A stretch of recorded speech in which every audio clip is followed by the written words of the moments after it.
The haunting mystery of Bobby Dunbar, the boy who vanished or never was. In August 1912, a young boy named Bobby Dunbar vanished without a trace from a family outing near Suez Lake in Louisiana. What began as a frantic search soon spiraled into one of the strangest and most unsettling missing person cases in American history. The disappearance not only devastated the Dunbar family but also led to a tragic case of mistaken identity, shattering another family in the process. Decades later, DNA testing would reveal a truth more bizarre than fiction. Bobby Dunbar had never really come home. The disappearance, a boy lost in the bayou. Bobby Dunbar was the eldest son of Percy and Leslie Dunbar, a well-to-do family in Opelousas. The Dunbars were highly respected, with Percy working as a business owner and Leslie dedicated to raising their children in a stable, loving environment. Bobby was described as a cheerful, adventurous child who loved exploring the outdoors, making his sudden disappearance all the more shocking. On August 23, 1912, during a family trip to Suez Lake, 4-year-old Bobby seemingly vanished into thin air. His parents initially believed he had wandered off, perhaps lured by the water or dens woods surrounding the lake. Panic quickly set in as search parties combed the area, dragging the lake, interrogating locals, and even using bloodhounds to track the boy's scent. Yet, no trace of Bobby was found. Some suspected an alligator attack, while others whispered about kidnapping. The case grew stranger when rumors surfaced that a mysterious traveler had been seen lurking in the area days before Bobby's disappearance, fueling theories of abduction. Witnesses reported seeing a strange man near the Dunbar campsite in the days leading up to Bobby's disappearance. Some claimed he had been watching the children closely, while others described him as an unsettling drifter who appeared to be scouting the area. One woman even recalled a man attempting to lure children with candy, but her testimony was dismissed at the time. For months, the Dunbars grieved and searched, their desperation leading them to place newspaper ads offering a reward for Bobby's return. Thousands of missing posters were circulated across state lines, and reporters covered the case extensively, turning Bobby's disappearance into a national mystery.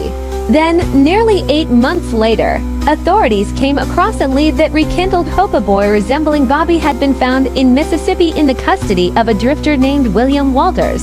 The Walters connection and a child claimed. William Walters was a traveling handyman who often cared for Julia Anderson's son, Bruce. Julia Anderson, a single mother from North Carolina, had lived a life of hardship. She had been a young woman when she gave birth to Bruce, and, struggling to provide for him, she had allowed Walters, a family acquaintance, to take Bruce on his travels. She believed he would return her son when she was more financially stable. Walters claimed that the boy was, in fact, Bruce Anderson, whom Julia had willingly entrusted to him while she worked. Despite his protestations, the Dunbars were convinced the child was their missing Bobby. Authorities arrested Walters for kidnapping, and the boy was taken to Opelousas, where a dramatic and eerie reunion played out.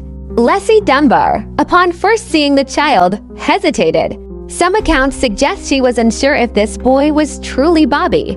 However, after bathing him and inspecting a supposed identifying mole on his body, she declared him her son. The townspeople, eager for a happy ending, celebrated the child's return. Yet, in a chilling twist, Julia Anderson came forward, insisting that the boy was her son, Bruce. She pleaded for the chance to prove it, but her case was weak in the eyes of the court. She was an unmarried mother with little social standing, whereas the Dunbars were a respectable, well-off family. Julia was dismissed, and Bruce, now called Bobby, was absorbed into the Dunbar household. The trial of William Walters was a spectacle. Despite testimonies from people who supported Walters' claim that Julia had willingly given him Bruce, the court found him guilty. He was sentenced to life in prison for kidnapping, though he continued to maintain his innocence. His conviction was largely influenced by the emotional weight of the Dunbar family's suffering and the public's overwhelming desire for a resolution to the case. Meanwhile, Julia Anderson, heartbroken and powerless, returned home without her son, her pleas ignored, unanswered questions and dark theories. Despite the trial's outcome, many still harbor doubts. Could it be that Bobby Dunbar had never been kidnapped at all? Some whispered that Percy Dunbar had been involved in his son's disappearance, possibly in a tragic accident that was covered up.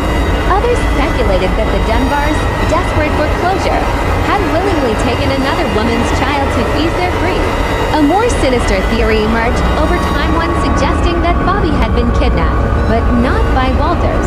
Some researchers theorized that Bobby had been taken by a traveling group or even trafficked, a chilling thought that raised more questions than answers. If so, had the boy mistaken for Bobby been planted to cover up a more sinister crime? A legacy of loss and lies. For generations, the Dunbar family believed that Bobby had been rescued and returned to them. Bobby grew up, married, and had children of his own, never doubting his identity. But whispers of doubt persisted. The Anderson family always claimed that their Bruce had been stolen, and in time, members of the Dunbar lineage started to question the bizarre circumstances surrounding their ancestors' return.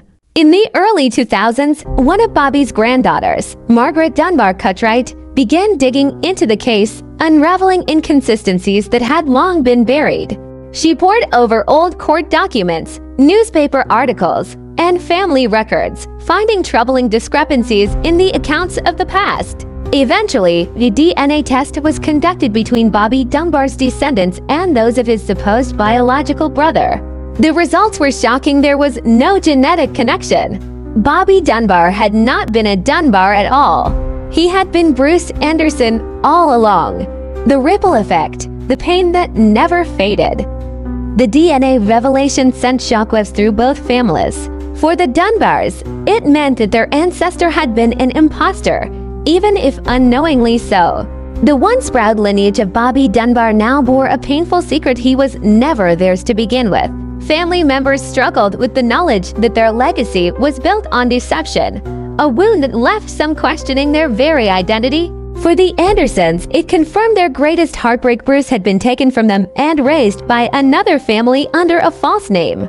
Julia Anderson had died never knowing the truth, her desperate claims dismissed and ridiculed. Her surviving relatives, some of whom had grown up hearing the tale of their lost brother, were left with a mixture of sorrow and resentment. The knowledge that Bruce had lived a privileged life under a different name was a bitter truth, as he had been robbed of his real family and his mother had been denied justice. Even today, the echoes of the past still linger, a ghostly reminder that some mysteries may take a lifetime to uncover. But the truth, no matter how deeply buried, always has a way of rising to the surface. The Bobby Dunbar case remains one of the eeriest and most tragic examples of mistaken identity, proving that sometimes the past never truly lets go. To this day, the question remains, what really happened to the real Bobby Dunbar? Was he lost to the swamp, or was his fate far darker than anyone ever imagined? The mystery endures, a chilling enigma from the shadows of history. My name is Penny Flick with Kreep-ish. I'll be back with more stories that challenge our perceptions, question reality, and keep us peering into the darkness of history. Comment below on your thoughts. What stories intrigue you the most? What mysteries do you want to uncover? Until next time, keep questioning, keep exploring, and remember, the truth is often stranger than fiction.